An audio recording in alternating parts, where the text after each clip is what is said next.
Hey everybody, this is Jeff, and I am coming to you with a very exciting arcade video. This is part one. I'll make this short because this is really just an introduction. I'm going to be showing you here in just a moment my new idea for a mini cocktail arcade machine. And you've seen a few of mine out there. If you haven't, please go check that out. But there's some other videos on the mini arcade cocktails that I've been doing. They're all fairly similar and same style. But this one's going to be a little bit different. It's going to have the same style, but I'm actually going to be adding a really cool feature that I hope works out. So hopefully I don't post this and then have to come back and tell you that it didn't work. But I will get right to that in just a moment. So I'll be back. Okay, guys, I'm back. I just wanted to show you, I do my own cabinets here with my limited woodworking supplies, and I just wanted to show you. This is all I have to do this stuff with. I'm not saying I'm awesome or anything like that at all. I'm not that really good at this stuff. I just kind of figure out as I go. I think I have some of my dad's blood in me, who could pretty much build a house if he wanted to, but I just make do with what I got. I just got a cordless drill, and I've got a corded jigsaw here, and I've got a staple gun, but I don't use that. And I've got my handy dandy awesome, cordless screwdriver. I've got my cordless cut-off saw. I can only cut for so long, then I got to charge the battery, but it seems to work nice. And then what has been really helpful, I've learned a lot about with, is this router and the router bit. And I got a couple router bits, but that's pretty much all I have, and that's how I build these cabinets. And I just wanted to show you that. You can see that's a trackball I've been testing. This is just like my little work area here. It's my little test unit that I've turned into a test unit. Got a power supply over there and a monitor. But what I really wanted to show you was this new design that I have right here. And this is my new mini cocktail that I have built. I have, obviously I'm building it, so I feel pretty confident that it's going to work.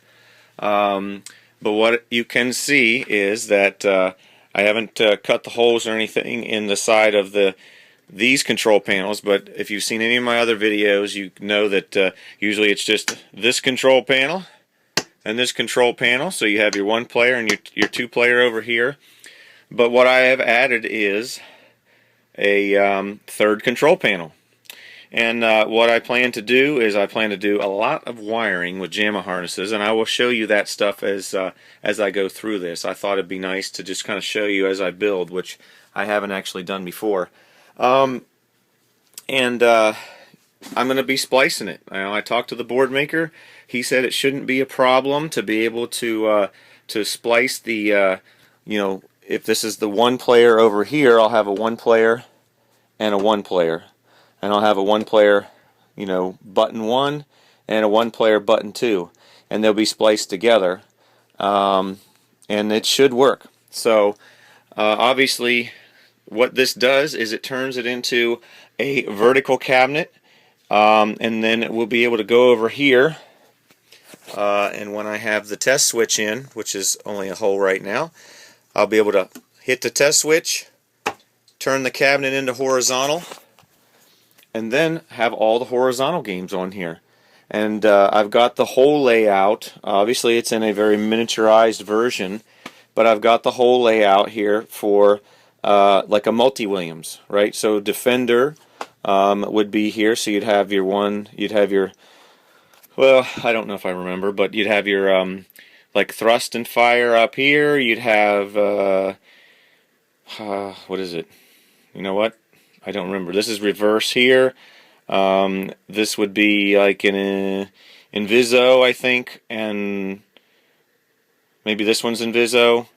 One of them is the Starburst. They don't call it that, but anyway, there's going to be 6 buttons here. You can tell that I don't have them memorized, but then I'm going to put the 1 and 2 player up here, and then this will be for the joystick, and this will be for the joystick. So you'll have two joysticks here, and so that means you'll also be able to play Robotron. You'll be able to play two-player Joust, two-player Mario Brothers, Crazy Climber, which comes on the Arcade SD now.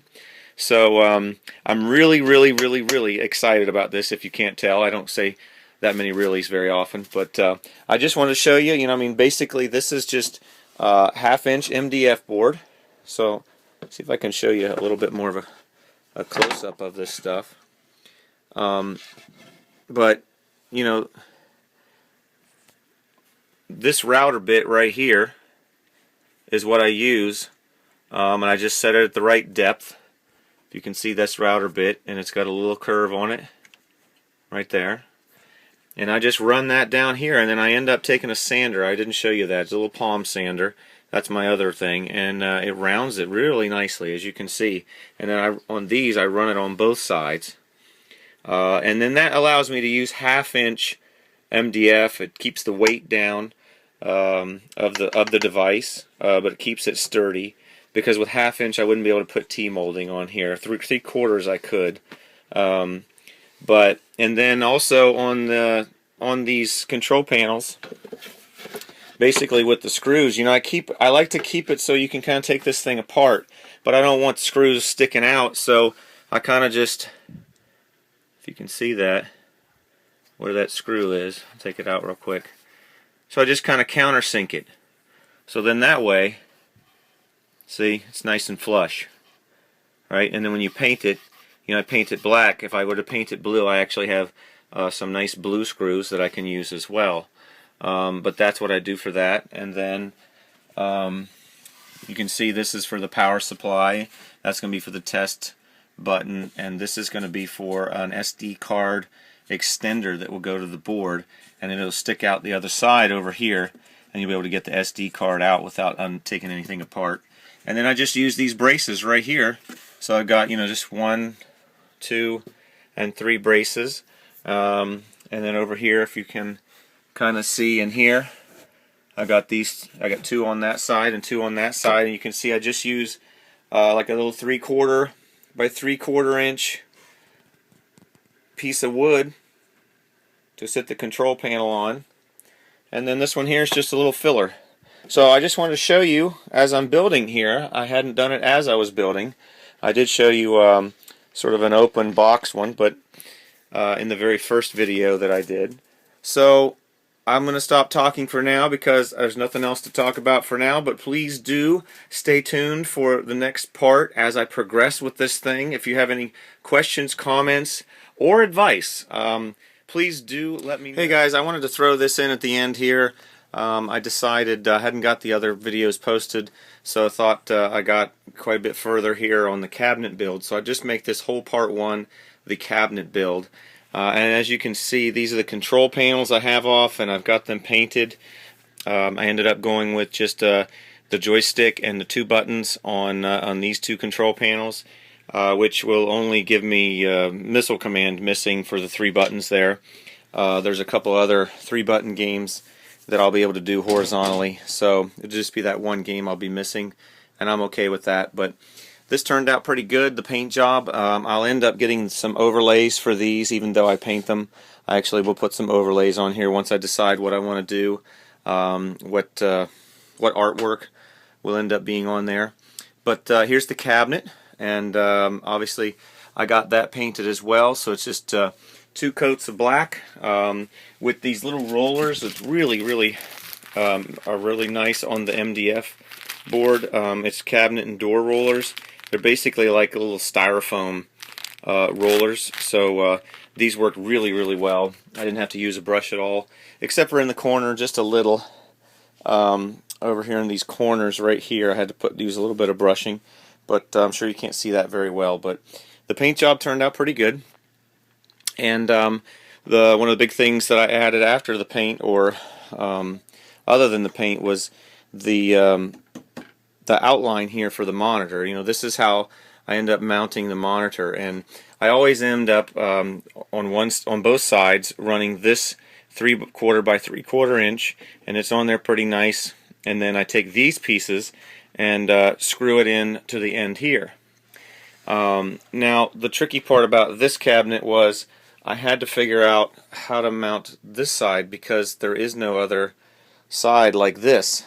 So I actually ended up taking another board here, mounting it here and mounting it here, and then also just giving a little extra right in here, and I put a screw in that you can't see, and then I just did it at the level where I could run this piece across the top here, and it's really quite sturdy.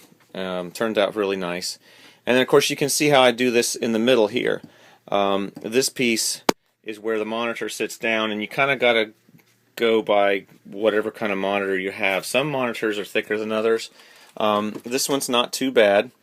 This is just a Dell monitor, and so what I did was I ended up with a 1/2 inch and 3/4 inch MDF, and then just cut it to size.